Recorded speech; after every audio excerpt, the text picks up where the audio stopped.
మనము ఆఖరి దినానికి, ఆఖరి సెషన్‌కి మనము వచ్చాము. మరి దేవుడు ఈ మీటింగ్స్ విషయంలో ఎంతో కృప చూపించినారు. మరి అంతకుముందు భయంకరమైన వర్షం. హైదరాబాద్‌లో కూడా భయంకరమైన వర్షాలు. మరి ఇక్కడ కూడా భయంకరమైన వర్షాలని మేము విన్నాము. మరి నాకు తెలిసినంత మటుకు ఒక చినుకు కూడా పడలేదు ఈ 3 రోజులు. మరి దేవుడు ఎంతో కృప చూపినాడు. దేవునికి అపారమైన వందనాలు చెల్లిస్తున్నాం. అనంతరావు అన్న గారు చెప్పినట్లుగా మరి ఈ సంవత్సరము తన అనారోగ్యాన్ని బట్టి మరి పెడతాము పెట్టలేము అనుకున్న సందర్భంలో దేవుడు మరి మనలందరినీ ప్రేమించి మరి అన్ని సంఘాల్లో స్పెషల్ కూడికలు ఉండవు.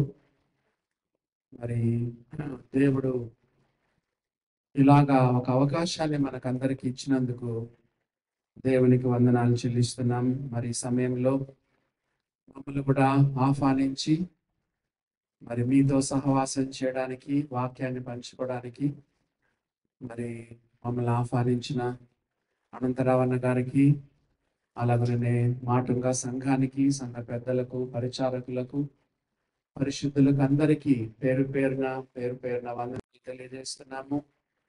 అలాగనే ఇక్కడ కదిరినగర్, నిజామాబాద్ మరి దైవ సేవకులకు అందరికీ, సోదర సోదరులకు అందరికీ కూడా పేరిట మా యొక్క వందనాలు తెలియజేస్తున్నాము.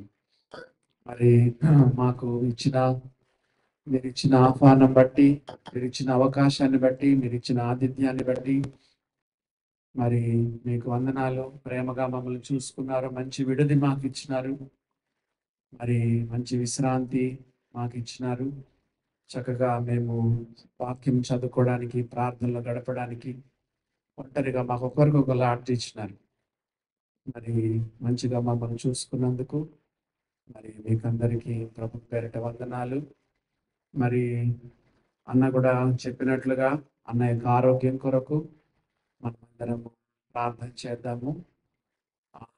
భర్త చనిపోతే భార్య ఒంటరిగా ఉండగలదు, కానీ భార్య చనిపోతే ఒంటరిగా భర్త ఉండడం చాలా కష్టం. అది ఎందుకు అంటే అదంతే, అది వివరించలేదు. భర్త లేకపోయినా భార్య ఎలా ఒకలాగా గెటాన్ అవుతుంది, కానీ భార్య లేకుండా భర్త గెటాన్ కావడం చాలా కష్టం. కానీ దేవుడు మరి అన్నను బలపరుస్తున్నాడు. ఒంటరి జీవితము మరి దేవుడు తన సేవలో వాడుకుంటున్నందుకు దేవునికి వందనాలు చెల్లిస్తున్నాము. ఇంకా మనం కూడా అన్న ఆరోగ్యం కొరకు దేవుడు ఇంకా ఆరోగ్యం ఇచ్చి ఇంకా 10 కాలాలు దేవుడు తన సేవార్థంగా, మహిమార్థంగా వాడుకున్నట్లుగా ప్రార్థన చేద్దాం. దైవ సేవకులు శామ్యుల్ గారితో, ఎబెనేజర్ గారితో కూడా దేవుడిచ్చిన సమయాన్ని బట్టి దేవునికి వారికి కూడా వందనాలు తెలియజేస్తున్నాను. నేను ప్రారంభంలోనే చెప్పాను, బ్రదర్ అండ్ మూవ్మెంట్ స్టార్ట్ అయ్యి 200 సంవత్సరాలైన సందర్భంలో ఏ వాక్యం చెప్పాలి అని అనుకున్నప్పుడు ప్రకటన గ్రంథంలోని 7 సంఘాల గురించి కాకపోయినా కొన్ని సంఘాల గురించి మరి జ్ఞాపకం చేయాలని నేను ప్రేరేపింపబడి మీ దగ్గరికి రావడం జరిగింది. ప్రకటన గ్రంథము 3వ అధ్యాయము 14వ వచనం నుండి చదువుకుందాం. ప్రకటన గ్రంథము 3వ అధ్యాయము 14వ వచనం నుండి, లవొదికయలో ఉన్న సంఘపు దూతకు ఇలాగ వ్రాయుము, ఆమెనను వాడును, నమ్మకమైన సత్య సాక్షియు, దేవుని సృష్టికి ఆదియమైన వాడు చెప్పు సంగతులు ఏవనగా, నీ క్రియలను నేను ఎరుగుదును, నువ్వు చల్లగా నేనను వెచ్చగా నేనను లేవు. నీవు చల్లగా నేనను వెచ్చగా నేను ఉండిన మేలు, నువ్వు వెచ్చగా నేనను చల్లగా నేను ఉండక నిలువెచ్చనుగా ఉన్నావు గనుక నేను నిన్ను నా నోట నుండి ఉమ్మివేయను ఉద్దేశించుచున్నాను. దేవుడు లవొదికయ సంఘానికి దేవుడు రాయిస్తా ఉన్నాడు. నిన్న మనం చెప్పుకున్నాము, ఒక్కొక్క సంఘానికి ఒక్కొక్క లెటర్ దేవుడు వ్యక్తిగతంగా మాట్లాడతాడు. ఈ సంఘానికి కూడా దేవుడు ప్రత్యేకంగా ఒక లెటర్ రాస్తూ తన్ను తాను ఎలాగ బయలుపరుచుకున్నాడో చూడండి. ఆమేన్ వాడు. ఆమెన్ అంటే అర్థం ఏంటి? అవును, ఇట్ విల్ బి సో, అలాగ జరుగును గాక. ఆమేన్, అవును గాక, అలాగ జరుగును గాక, ఇట్ విల్ బి సో. దేవుని బిడ్డలారా, యేసు ప్రభు ఆమేన్ అంటున్నాడు, ఆమేన్ అంటున్నాడు. వేటికి? చెప్పబడిన ప్రకటన గ్రంథంలో చెప్పబడిన వాటికి అన్నిటికీ ఆమేన్. దైవ గ్రంథమైన బైబిల్లో ఆది కాండం నుండి ప్రకటన గ్రంథం వరకు చెప్పబడిన ప్రతి మాటకు ఆమేన్. దైవ గ్రంథం, దైవ గ్రంథం అవునని చెప్పి కాదను వాడు కాదాయన. ఆమేనను వాడు. ఆది కాండం నుంచి దైవ గ్రంథాన్ని రాయించి ఆఖరి గ్రంథంలో యేసుప్రభు ఏం చెప్తున్నాడు తెలుసా? ఆమేన్, ఆమేన్, ఆమేన్. ఒక చిన్న వచనం మీకు చూపిస్తాను. ఆఖరి అధ్యాయం ఆఖరి వచనాలు చదవండి. 22వ అధ్యాయము 11వ వచనం ఒకసారి చదువుతారా? ప్రకటన గ్రంథము 22వ అధ్యాయము 11వ వచనం చదవండి. అన్యాయము చేయువాడు ఇంకను అన్యాయమే చేయనేమో. ఆమేన్. అపవిత్రుడైన వాడు ఇంకను అపవిత్రుడుగానే ఉండనేమో. ఆమేన్. నీతిమంతుడు ఇంకను నీతిమంతుడుగానే ఉండనేమో. ఆమేన్. పరిశుద్ధుడు ఇంకను పరిశుద్ధుడుగానే ఉండనేమో. ఆమేన్. ఆది కాండం మొదలుకొని ప్రకటన గ్రంథం వరకు దైవ గ్రంథాన్ని చదివి, దైవ గ్రంథాన్ని గురించి విని, ప్రసంగాలు విని ఇంకా అన్యాయంగానే ఉంటావా? ఓ, అన్యాయమే చేసుకోపో. ఆది కాండం నుంచి ప్రకటన గ్రంథం వరకు వాక్యాలు చదివి, వాక్యాలు విని ఇంకా అపవిత్రుగానే ఉంటావా? ఓ, అపవిత్రుగానే ఉండిపో. ఆమేన్. ఆది కాండం నుంచి ప్రకటన గ్రంథం వరకు దేవుని వాక్యాన్ని చదివి, దేవుని వాక్యాలు విని నీతిమంతుడుగా ఉంటావా? నీతిమంతుడుగానే ఉండు. ఆమేన్. ఆది కాండం నుంచి ప్రకటన గ్రంథం వరకు దేవుని వాక్యాలు విని, దేవుని వాక్యాలు చదివి పరిశుద్ధులుగా ఉంటావా? పరిశుద్ధులుగానే ఉండు. ఆమేన్. మన సంగతి ఏంటి? 3 రోజులు మీటింగ్లు, 3 రోజులు మీటింగ్లు. 12 అంతరాలతో కలిపి 15 ప్రసంగాలు. ఈరోజు కూడా 3 ప్రసంగాలు కదా. 3 రోజుల్లో మనం 15 ప్రసంగాలు విన్నాం. ఇంత దేవుని వాక్యం విని, ఇన్ని వాక్యాలను విని నువ్వు ఇంకా అన్యాయం చేస్తావంటే దేవుడు ఆమేన్ అంటాడు. ఇన్ని వాక్యాలు విని నువ్వు ఇంకా అపవిత్ర జీవితంలో, ఇప్పుడు బాగా మనం తింటాము, వెళ్ళిపోతాము, ఇంకా అపవిత్రగా నువ్వు ఉంటావంటే ఆమేన్. లేదా ఈ 3 రోజులు వాక్యాలు విని నీ జీవితంలో మార్పు కలిగి ఒక నిర్ణయం తీసుకొని, లేదు నేను ఇప్పటి నుంచి నీతిమంతునిగా జీవిస్తాను, ఇప్పటి నుంచి నేను పరిశుద్ధునిగా జీవిస్తానని ఒక తీర్మానం చేసుకుంటే దేవుడు దానికి కూడా ఆమేన్ అంటాడు. ఇప్పుడు ఆమేన్ అంటే అర్థమైందా? ఆమేన్, ఆమేన్, ఆమేనను వాడును. ఇంకా చూడండి ఏమన్నాడు యేసు ప్రభు ఈ సంఘానికి ఎలా బయలుపరుచుకున్నాడు? నమ్మకమైన సత్య సాక్షి. యేసు ప్రభుకు ఒక పేరుంది 19వ అధ్యాయంలో. నమ్మకమైన వాడును, సత్యవంతుడు అను నామము కలిగిన వాడు. ఆయన మాటలు నమ్మదగినవి, రాయించినవన్నీ నమ్మదగినవి. నమ్మకమైన వాడును, సత్య సాక్షియు. దేవుని బిడ్డలారా గమనించండి. సాక్షి అంటే చూచినవి, విన్నవి, దీంట్లో ఉన్నవన్నీ వాస్తవాలు. ఆఖరి సంఘానికి దేవుడు బయలుపరుచుకుంటున్నాడు. లవోదికయ సంఘానికి బయలుపరుచుకున్నాడు. అన్ని ఆయన చూసి విని వాస్తవమైన సంగతులు యేసు ప్రభు రాయిస్తా ఉన్నాడు. ఇంకా చూడండి దేవుని సృష్టికి ఆదియునైన వాడు చెప్పు సంగతులు ఏమనగా,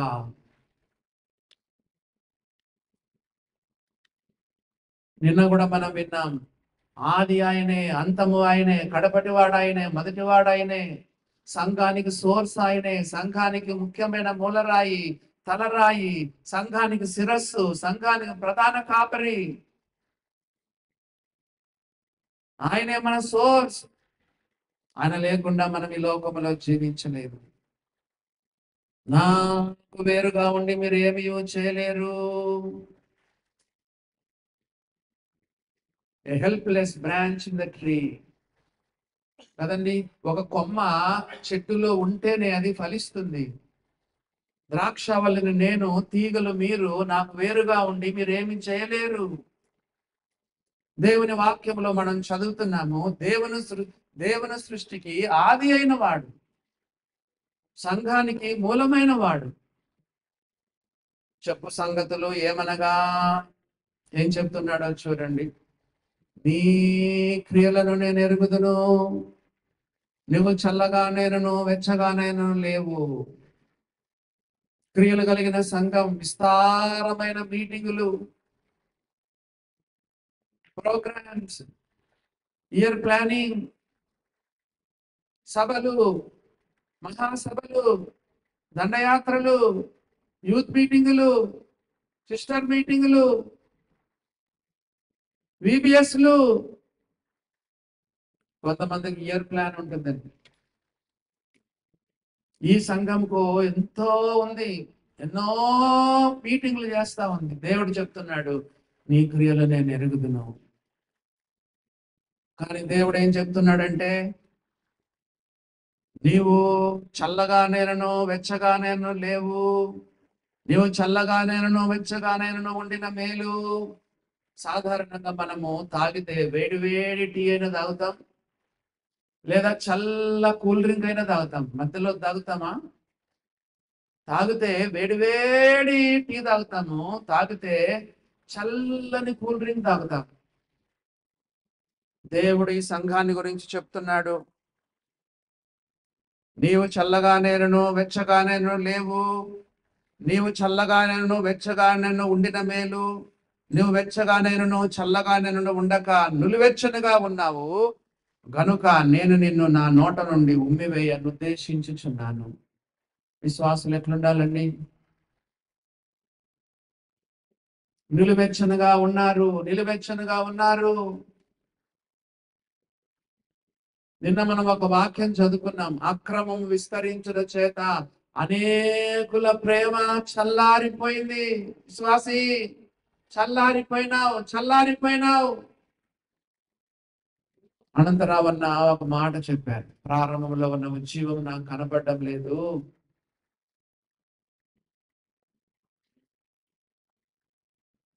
ఆఖరి దినాలండి. ఈ సంఘం ఏంటో తెలుసా? దానికి ముందున్న సంఘము ఫిలదెల్ఫియా సంఘం, బ్రదరన్ సంఘ కాలం అంటారు. నామకార్థ సంఘాల్లో ఉన్నవారు కొంతమంది బయటకు వచ్చి వాక్యము విని ఆరాధన ఎట్లా చేయాలి, పరిశుద్ధ జీవితం ఎట్లా ఉండాలి, ప్రత్యేక జీవితం ఎట్లా ఉండాలి, సంఘ జీవితం ఎట్లా ఉండాలి, అవన్నీ కూడా వాక్యం చదివి ఒక పద్ధతిని పెట్టుకొని కొంతమంది బ్రదర్స్ బయటకు వచ్చి ఆరాధన ప్రారంభించినప్పుడు అక్కడ ఒక బ్రదరన్ సంఘం అనేది ఏర్పడింది. ఫిలదెల్ఫియా సంఘ కాలాన్ని బ్రదరన్ మూవ్మెంట్ అంటారు. కానీ ఇప్పుడు బ్రదరన్ సంఘాలు కూడా ఎట్లయిపోయినాయని చూడండి. నామకార్థత ప్రవేశించింది. ఒకప్పుడు మిషనోలను పట్టుకొని నామకార్థ క్రైస్తవులని చెప్పే వాళ్ళము, ఇప్పుడు మనం ఏమైపోయినాం? నామకార్థ విశ్వాసులమైపోయినాం. పరీక్ష చేసుకో, పరీక్ష చేసుకో దేవుని బిడ్డ. నిలువెచ్చని స్థితిలోకి దిగజారిపోయినావు.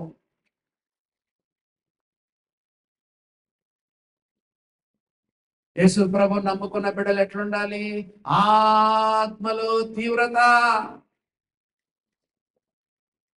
మండుచు ప్రకాశించే దీపాలుగా, అగ్నిలో నుండి తీసిన కొరవిలాగా, ఒక ఫెనాటిక్ క్రిస్టియన్ గా, రాడికల్ బిలీవర్ గా,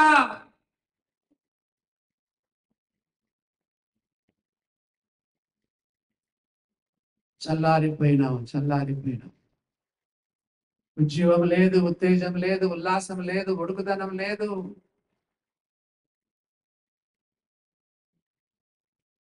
యేసు ప్రభు ఎంత బాధపడుతున్నాడు. సంఘం మొత్తం చల్లారిపోయింది.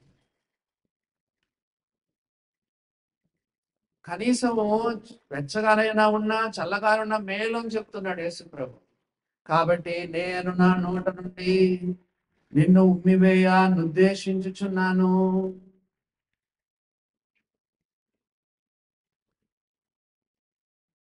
సాధారణంగా పల్లీలు తినేటప్పుడు కొన్ని చెడిపోయిన పల్లీలు నోట్లో వచ్చినప్పుడు ఉమ్మేస్తాము.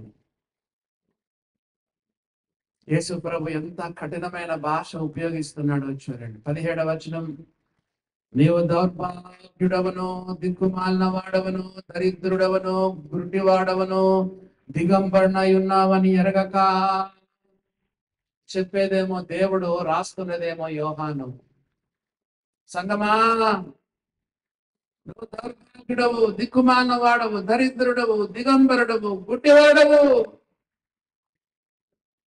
ఆఖరి దినాల్లో యేసు ప్రభు రెండవ రాకడ దినాల్లో సంఘం చూడండి ఎలా అవుతుందో. యేసు ప్రభు రెండవ రాకడకు ముందున్న సంఘం, లవోదికయ సంఘం, నాయకులారా, సేవకులారా, పెద్దలారా మేల్కోండి అన్న అనంతరం మోమాటాలు లేకుండా మాట్లాడుతుంటే నాకు కూడా ఆశ్చర్యం వేసింది. ఈ రోజుల్లో బోధకులు నైస్ వాక్యాలు చెప్పిపోతారండి. మళ్ళా రెండవసారి మమ్మల్ని పిలుస్తారో పిలువరో. చాలా మంది బోధకులు, మీటింగ్లకు వచ్చే బోధకులు కూడా, కొంతమంది నాయకులు, సేవకులు కూడా సంఘములో కఠినమైన మాటలు చెప్పడం లేదు. దైవావేశం వల్ల కలిగిన ప్రతి లేఖనం ఉపదేశించుటకును, ఖండించుటకును, తప్పుదిద్దుటకును, నీతి యందు శిక్ష చేయుటకును, అన్ని విషయాలలో ప్రయోజనకరమైంది.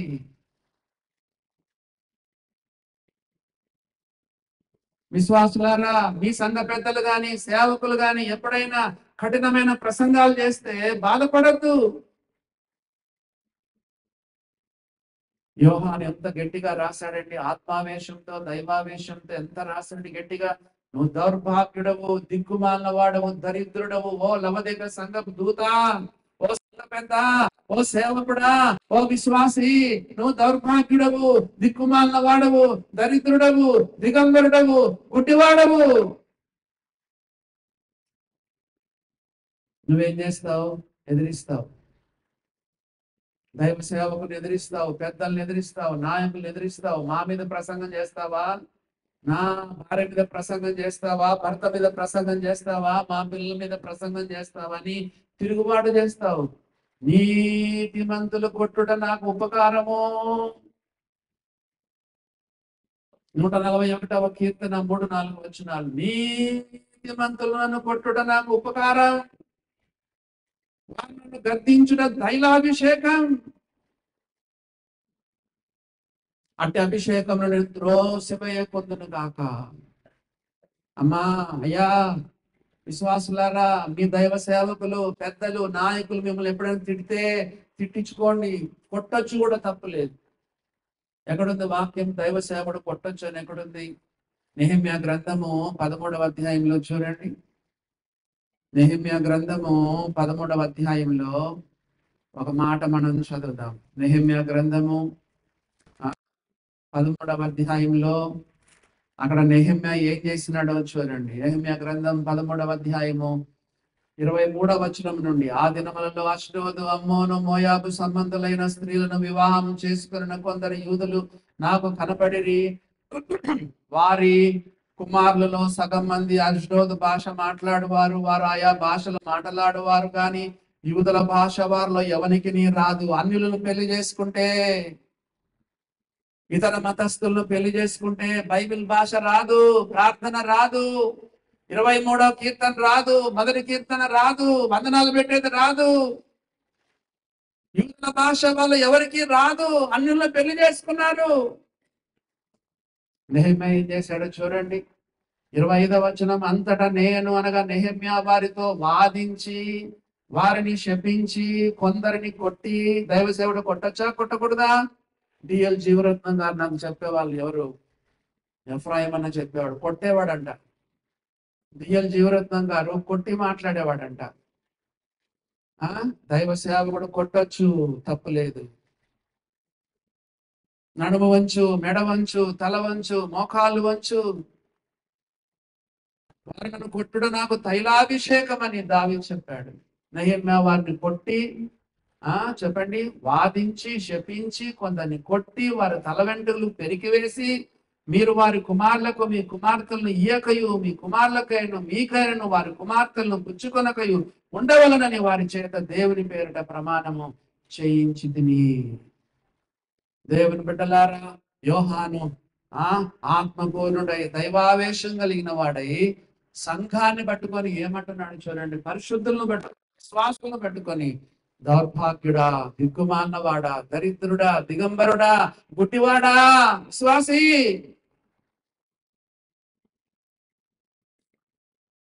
మనను పొగిడే వాళ్ళ ద్వారా మనకు మేలు కలగదండి. ఎవరైనా మనల్ని పొగిడితే నాకు వచ్చేది ఏముంది? ఎవరైనా మనల్ని విమర్శిస్తే, క్రిటిసైజ్ చేస్తే, అప్పుడు నా జీవితాన్ని దిద్దుకోవడానికి కొంచెం అంతో ఇంతో పరీక్షించుకోవడం, నన్ను పొగిడే వాళ్ళ ద్వారా నాకు ఏం ఉపయోగం ఉండదు. దానివల్ల నాకు నష్టమే.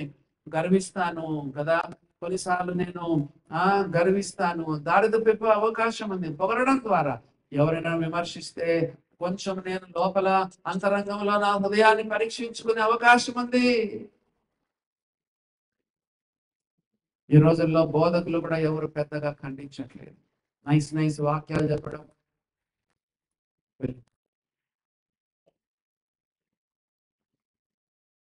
తండ్రి తాను ప్రేమించి కుమారుని గద్దించి శిక్షించే రీతిగా నేను ప్రేమించు వారిని గద్దించి శిక్షిస్తాను. మనం ముందుకు సాగి వెళ్దాము. చూడండి ఏమని రాయబడిందో.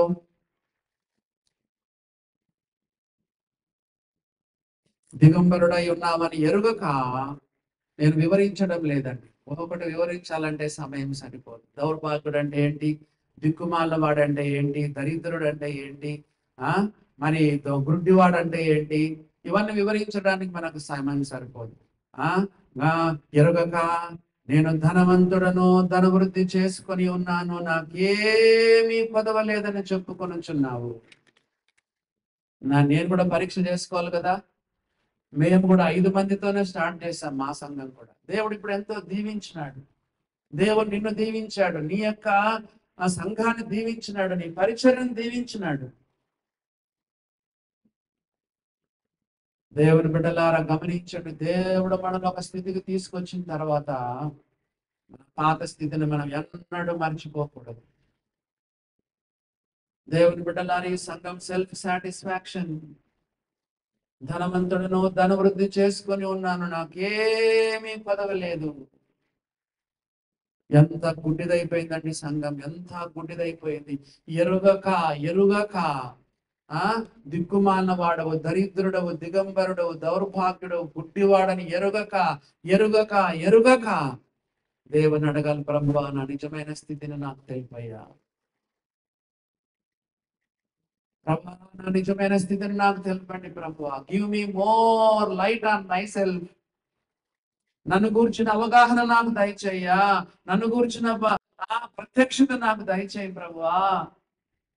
ఎప్పుడైతే మన నిజమైన స్థితిని మనకు తెలుస్తుందో అప్పుడు యువకులాగా కేకలేస్తాము, అయ్యో నేను నీచుడను, నా బుద్ధికి మించిన సంగతులు నేను మాట్లాడాను అని ధూళిలో బుడగలో పడి పశ్చాత్తాపడ్డాడు యోబు.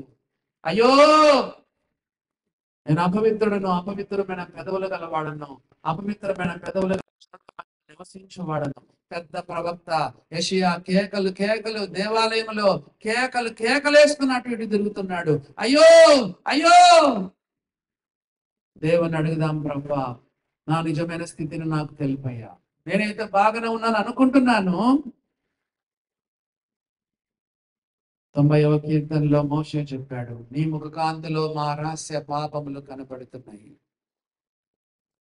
అయ్యా నీ ముఖకాంతిలో మా రహస్య పాపాలు కనపడుతున్నాయి. పద్మసు ద్వీపంలో ఎప్పుడు చూసినా అదే యోహాను, సేమ్ యోహాను ఎప్పుడైతే యేసు ప్రభును చూచాడో చచ్చిన వాని వల్ల ఆయన పాదాల మీద పడిపోయినాడు. ఆయన పాపాలన్నీ ఆయన గుర్తుకొచ్చినాయి, ఆయన బలహీనతలన్నీ ఆయన గుర్తుకొచ్చినాయి కదా. యేసు ప్రభును చూచినప్పుడు ఆయన పాదాల దగ్గర చచ్చిన వాని వల్లే పడిపోయినాడు. నేను ధనవంతుడను, ధనవృద్ధి చేసుకుని ఉన్నాను, నాకేమీ కొదవలేదు.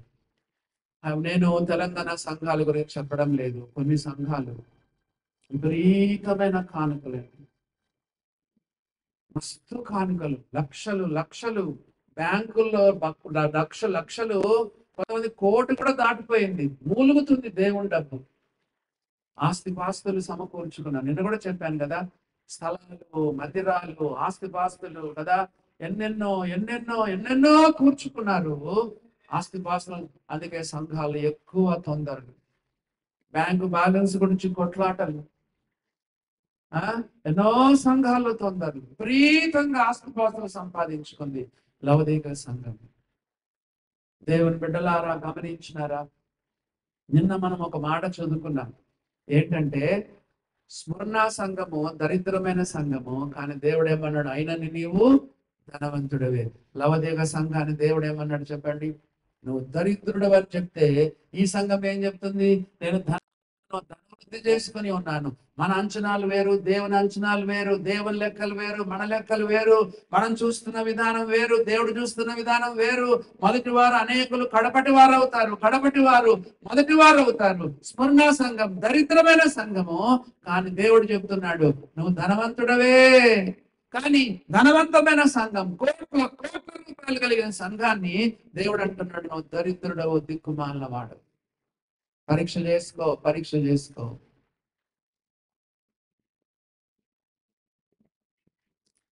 మనం ముందుకు సాగి వెళ్దాము. 18వ వచనం లేదా 17వ వచనం లాస్ట్ లైన్, నాకేమీ కొదువ లేదని చెప్పుకొనిచున్నాం. మనకు పట్టిన దరిద్రత చూడండి. దైవ సన్నిధిలో ఎంత అవసరత కలిగి మనం రావాలి. ప్రభువా, నా కొదువల పడ్డాను, ఎంత కొదువ పడ్డాను.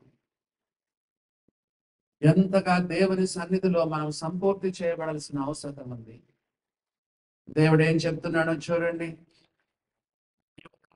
చేసుకున్నట్లు అగ్నిలో పుటము వేయబడిన బంగారమును, నీ దిశముల సిగ్గు కనబడకుండా ధరించుటకు తెల్లని వస్త్రములను, నీకు దృష్టి కలుగునట్లు నీ కన్నులకు కాటుకను నా యొద్ద కొనుమని నీకు బుద్ధి చెప్పుచున్నాను. కొనుక్కో, కొనుక్కో. నాకు అర్థమైన వాక్యమే మీకు చెప్తున్నాను. రక్షణ ఉచితం, పరిశుద్ధ జీవితం ఉచితం కాదు. దేవుడు వాళ్ళని పరిశుద్ధులుగా చేశాడు కదా. పొజిషనల్ శాంక్టిఫికేషన్ అంటారు. What about practical sanctification? దేవుడు మనల్ని ఉచితముగా నీతిమంతులుగా తీర్చాడు, ఉచితంగా పరిశుద్ధులను చేశాడు. తన పరిశుద్ధతను మన మీద ఆపాదించాడు. అది 100% కరెక్టే. కానీ పరిశుద్ధ జీవితం జీవించడం ఇస్ ఎ కాస్ట్లీ అఫేర్.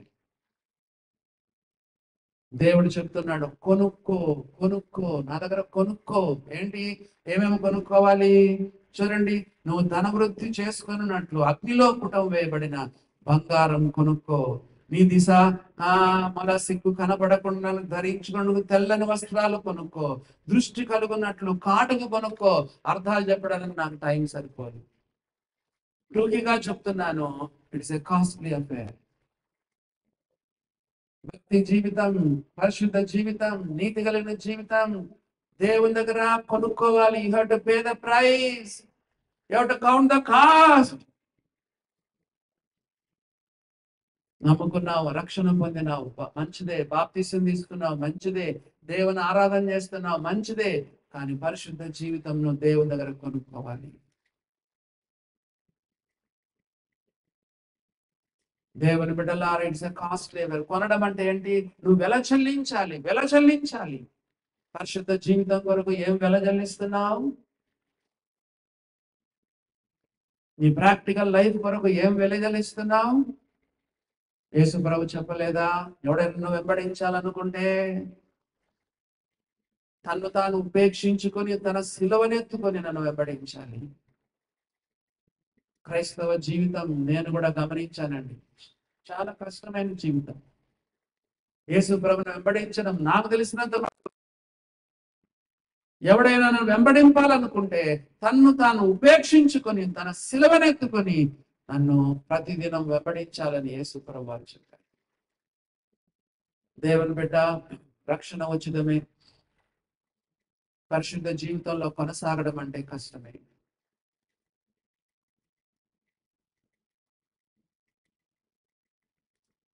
ఏమైనా ఈ విషయంలో ఆలోచన చేస్తున్నావా? విచ్చలవిడి జీవితం,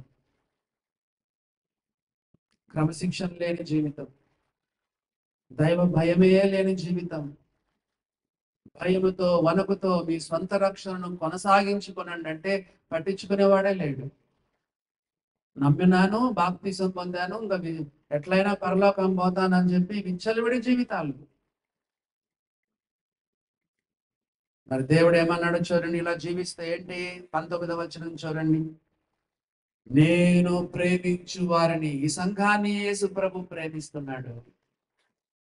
దౌర్భాగ్యుడు, దిరుగుమాలిన వాడు, దరిద్రుడు, దిగంబరుడు, గుడ్డివాడు అయినా ఇటువంటి సంఘాన్ని యేసు ప్రభు ప్రేమిస్తున్నాడు, ప్రేమిస్తున్నాడు, ప్రేమిస్తున్నాడు. అమ్మా, అయ్యా, ఈ యొక్క ఉదయకాల సమయంలో యేసయ్య నిన్ను ప్రేమిస్తున్నాడు. ప్రేమించు వారిని అందరినీ గద్దించి శిక్షించుచున్నాను. దేవుడు ఊరుకోడు.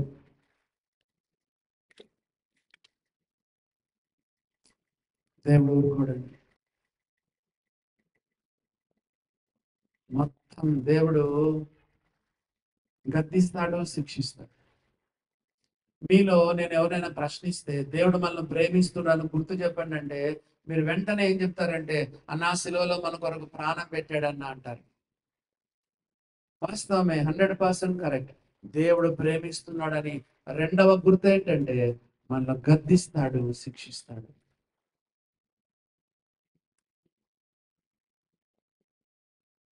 మీకో విషయం చెప్తాను, అది చాలా ప్రమాదకరమైంది. నువ్వు పాపములో కొనసాగుతున్నా దేవుడిని శిక్షించడం లేదంటే ఒకవేళ నువ్వు దేవుడిని వదిలేశాడేమో. గుర్తుపెట్టుకోండి, మనల్ని శిక్షించడం మంచిది. దేవుని చెప్పుకుంటాను, ప్రభువా నన్ను నువ్వు ప్రేమిస్తున్నావు కాబట్టి నన్ను శిక్షించయ్యా, గద్దించయ్యా, దారిలో పెట్టుకోయ్యా. నువ్వు ఎంత పాపములో కొనసాగుతున్నా దేవుని నువ్వు శిక్షించడం లేదంటే జాగ్రత్త, అది అలాంటి వాళ్ళకు బాగా భయంకరం. అది పాపములో కొనసాగుతున్నా దేవుని శిక్షించడం లేదు, దేవుడు నిన్ను గద్దించడం లేదు. అయోగ్యముగా ప్రభు రొట్టెను తింటున్నావు, పాత్రలను తాగుతున్నావు, అయినా దేవుని శిక్ష నీ మీదకి రాలేదంటే ఒకవేళ దేవుడు నిన్ను వదిలేశాడేమో. ఒకసారి పరీక్ష చేసుకో. దేవుడు నన్ను శిక్షించడం మంచిది, దేవుడు నన్ను గద్దించడం మంచిది, దేవుడు నన్ను ప్రేమిస్తున్నాడు గుర్తు. ఈ సంఘంలోని వారిని దేవుడు శిక్షిస్తున్నాడు, గద్దిస్తున్నాడు. దేవునికి స్తోత్రం. దేవుని బిడ్డలారా,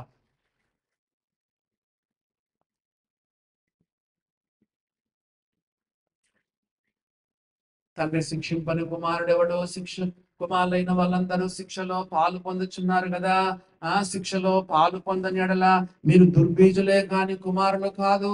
మనము తన పరిశుద్ధతలో పాలు పొందవలనని ఆయన మన మేలు కొరకే శిక్షించుచున్నాడు. దేవుడు మనల్ని ప్రేమించి దేవుడు మనల్ని గద్దించడం మేలు, దేవుడు మనల్ని శిక్షించడం మేలు. అమ్మా అయా, కనుక నీవు ఆసక్తి కలిగి, 19వ వచనం, కనుక నువ్వు ఆసక్తి కలిగి మారు మనసు పొందుము. సంగమా, విశ్వాసి, మారు మనసు పొందుము. సాధారణంగా సువార్తలో వాడతాం. రాత్రి మెసేజ్లో అవిశ్వాసులకు వాక్యం చెప్తూ సువార్తలో మనం ఏం చెప్తాము? అవిశ్వాసులకు చెప్తాం మారు మనసు పొందు, మారు మనసు పొందని. దేవుడు విశ్వాసులకు చెప్తున్నాడు. ఈనాడు విశ్వాసులకు సువార్త చెప్పాల్సిన పరిస్థితి ఏర్పడింది. నమ్మనారు, బాప్తిసం పొందినారు, రక్షణ పొందినారు, చర్చికి వస్తారు, రొట్టెరసం తీసుకుంటారు, ఆరాధన చేస్తారు, కానికేస్తారు. విశ్వాసులకు సువార్త, విశ్వాసులకు సువార్త. 7 సంఘాల్లో 5 సంఘాలకు దేవుడు చెప్పాడు, ఒక స్మరణ సంఘానికి తప్ప ఒక ఫిలదెల్ఫియా సంఘానికి తప్ప మిగతా 5 సంఘాలకు దేవుడు ఏమన్నాడు తెలుసా? Repent, repent, repent. 3 రోజులు మీటింగ్లకు వచ్చినావు, ఏం నేర్చుకున్నావు చెప్పు.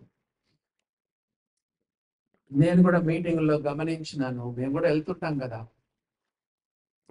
ఎబినేజర్ అన్న ఇట్లా చెప్పాడు, శామెల్ అన్న ఇట్లా చెప్పాడు, జోబ్ అని ఇట్లా చెప్పాడు, జోబ్ అని ఇది తప్పు చెప్పినాడు, ఆయన కరెక్ట్ చెప్పినాడు కదా.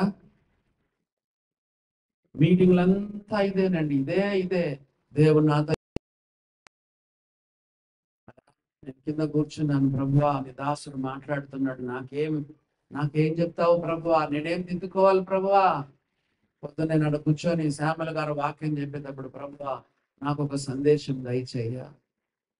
మాట్లాడతాడు. చిన్నవారైనా సరే, యవనస్తులైనా సరే, ఎవరు నిలబడినా, ఎవరు దేవుడు నిర్ణయించి ఇక్కడ తీసుకొచ్చి నిలబెట్టిన దేవుడు ఒక చిన్న సందేశం దేవుడు మనతో మాట్లాడతాడు. మరి మనసు పొందావా? నువ్వు విశ్వాసమో అవిశ్వాసమో నాకు తెలియదు.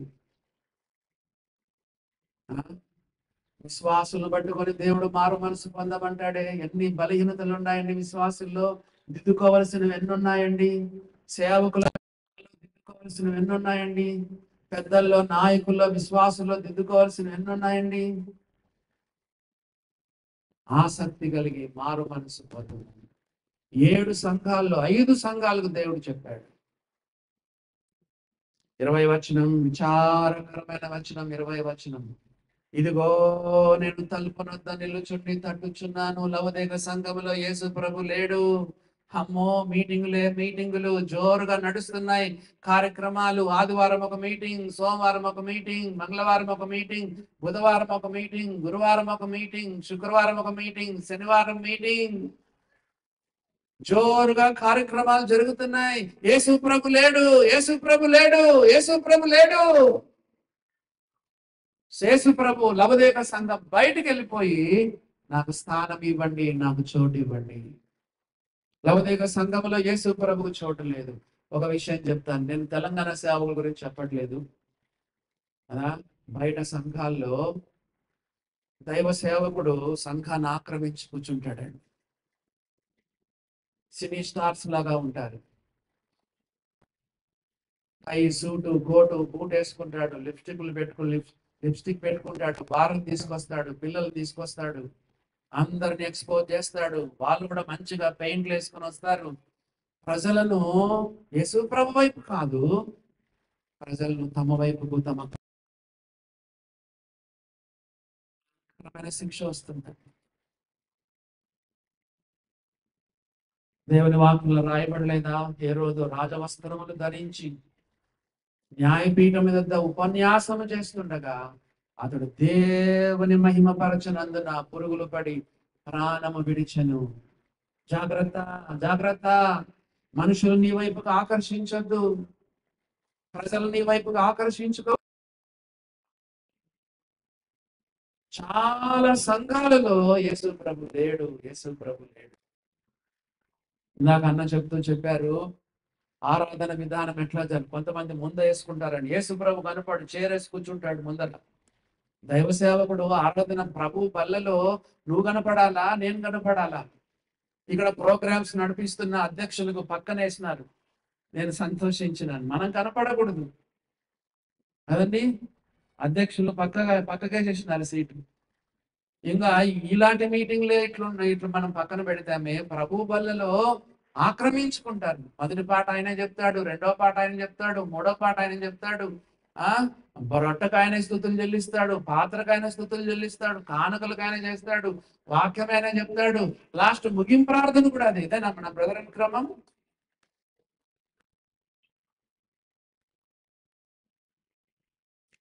దేవుని బిడ్డలారా, ఎందుకు ఈ మీటింగ్లు? ఎందుకు? ఏదో ఎంతో అంత నేర్చుకోవాలి. మేము కూడా నేర్చుకోవాలి, మాలో మేము కూడా నేర్చుకోవాలి. మేము కూడా ప్రసంగికులు, మేము కూడా వీఆర్ నాట్ పర్ఫెక్ట్. ఒకరు చెప్తుంటే ఇంకొకరి ద్వారా నేర్చుకుంటాము. దేవుని బిడ్డలారా, ఇక్కడ కూడా మనం వచ్చినాం. నేను మా సంఘంలో యేసుప్రభు ఉన్నాడా లేదా పరీక్ష చేసుకోవాలి. మరి మనం అందరం సంఘాలు నడుపుతున్నాం కదా, మనం కూడా యేసుప్రభు ఉన్నాడా, యేసుప్రభుకు మహిమ కలుగుతుందా, ఆయన కనపడుతున్నాడా, నేను కనపడుతున్నానా? మాకు కాదు యెహోవా, మాకు కాదు, నీ కృపా సత్యమును బట్టి నీ నామమునకే మహిమ కలుగును గాక. ఆయన హెచ్చవలసినది, నేను తగ్గవలసినది. He must increase, I must decrease.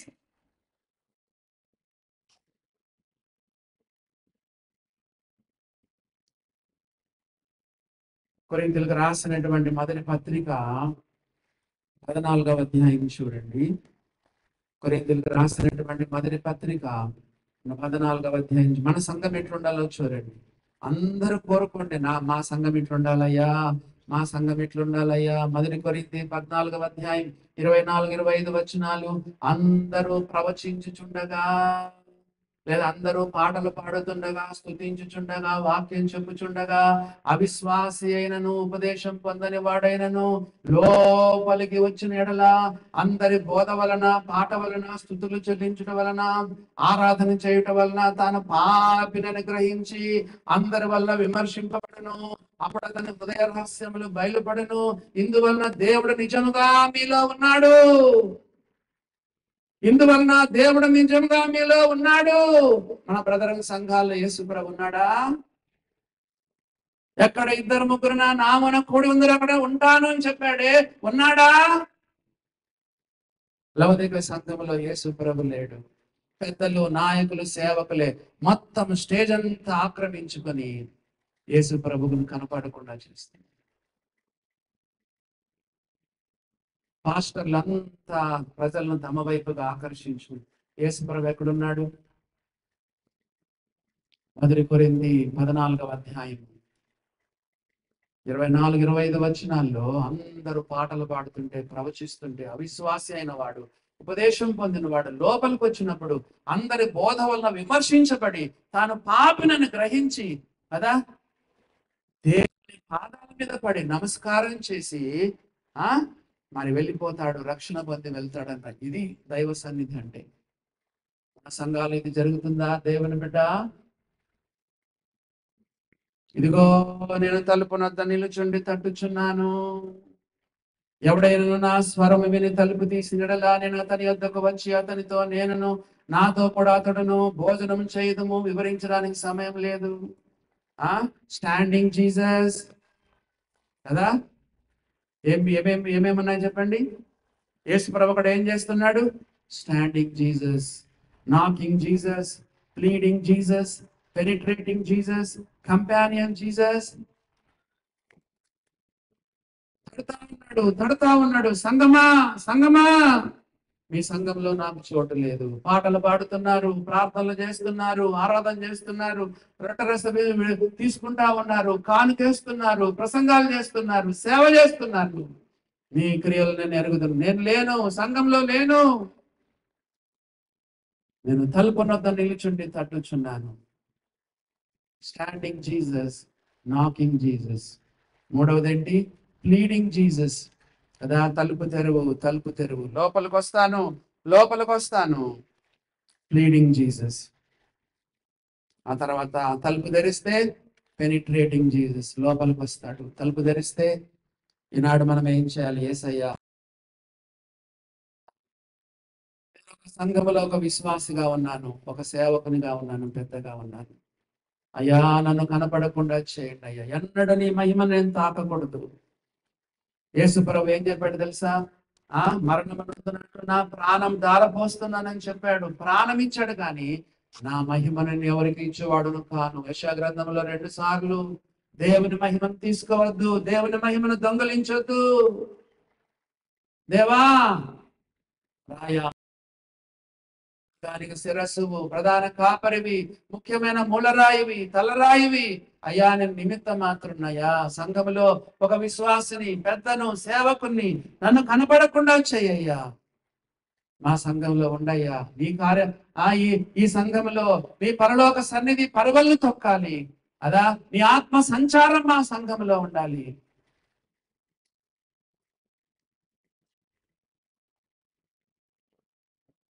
ఎవరైనా లోపలికి ఆహ్వానిస్తే, నా సర్వవిని తలుపు తెరిస్తే లోపలికి వస్తాను.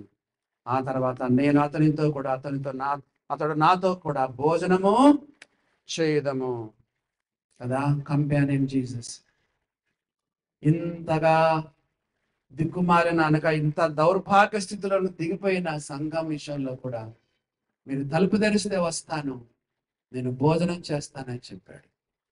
దేవుని బిడ్డలారు ఎంత చెప్పుకున్నా ఇంతే కదా. సమృద్ధిగా ఈ 3 రోజులు పరలోకం నుండి వాక్య ప్రవాహం మన మధ్యలోని ప్రవహించింది.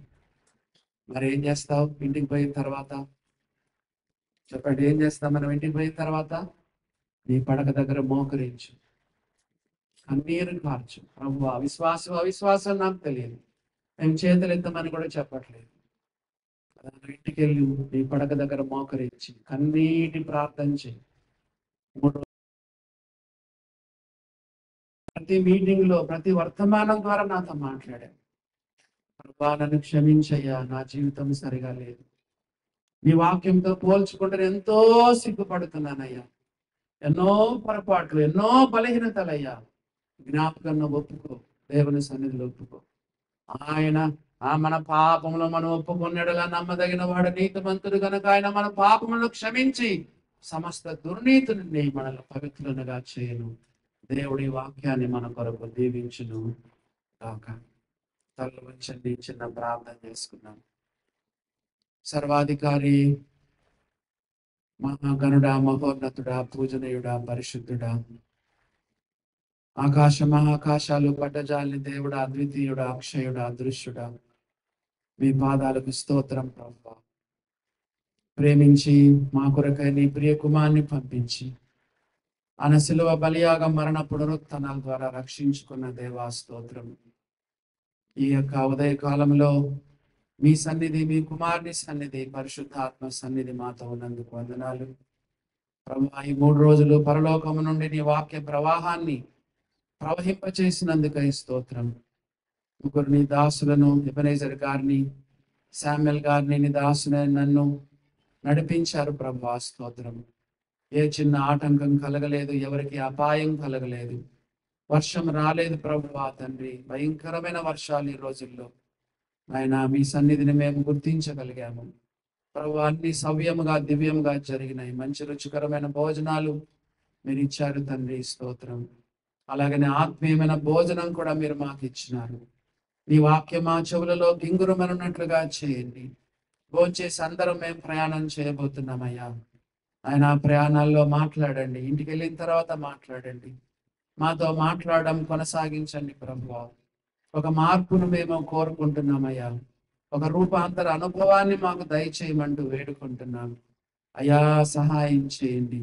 పరిశుద్ధత నుండి అతి పరిశుద్ధతలోనికి, విశ్వాసం నుండి అధిక విశ్వాసంలోనికి, మహిమ నుండి అధిక మహిమలోనికి, జీవం నుండి సమృద్ధి అనే జీవములోనికి, విజయం నుండి అత్యధిక విజయములోనికి, సాదాసీదా క్రైస్తవ జీవితం నుండి శిష్యరికములోనికి ఈ మీటింగ్స్ ద్వారా మాకు నడిపించు తండ్రి. నాయన మరి మాటంగా సంఘం వారు ఎన్నో లక్షలు ఖర్చు పెట్టారు ప్రభువా. ప్రతి పైసా నాయన మీకు లెక్కలో ఉందయ్యా. నాయన దీవించండి ప్రభునందు, మీ ప్రయాసం వ్యర్థం కాదని చెప్పారు. నాయన సహాయం చేయండి. నీ నామను బట్టి చూపిన ప్రేమను మరచుటకు నువ్వు అన్యాయస్తుడవు కాదు. ఎంతో నాయన ఆతిథ్యం చేశారు, గిఫ్ట్లు తీసుకొని వచ్చినారు, ఎంతో డబ్బులు ఖర్చు పెట్టారు. సేవకులమైన మమ్మల్ని కూడా ఎంతో ప్రేమించినారు, ఎంతో బాగా చూసుకున్నారు.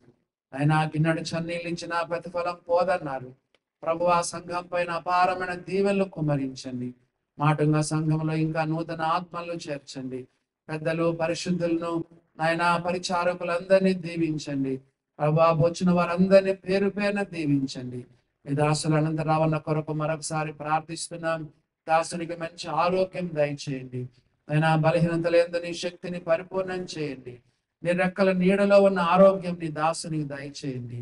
నీ దాసురాలు అక్కలేని లేవుటను మీరు తీర్చండి ప్రభా. ఇంకా బలమైన పాత్రగా నీ దాసుని వాడుకొనండి.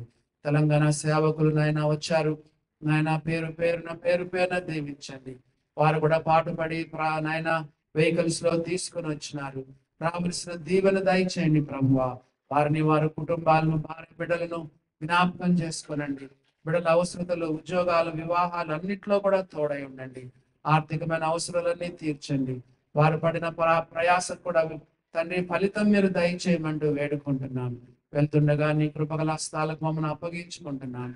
ఆయన మా జీవితాల్లో గొప్ప మార్పును తీసుకొని రండి. ఇది రాకడ ఇప్పుడు అప్పుడు అన్నట్టు ఉంది ప్రభువా, ఎంతో సమీపంగా ఉంది. ప్రభువైన యేసు త్వరగా రమ్మని ప్రార్థన చేస్తున్నామయ్యా. ఆయన సిద్ధంగా ప్రార్థనలో మెలకువగా ఉంచండి. ఎప్పుడొచ్చినా సరే ప్రభువా, ఆకాశ మండలంలో కలుసుకొని ప్రభువా నిన్ను ఆనందించే భాగ్యం దయచేయమంటూ మా ప్రభువును రక్షకుడు యొక్క యేసు ప్రభు యొక్క శ్రేష్టమైన నామములో ప్రార్థించి వేడుకొనుచున్నాం. ప్రేమైన పరలోకమందున్న మా తండ్రి. ఆమేన్. అందరికీ వందనాలండి.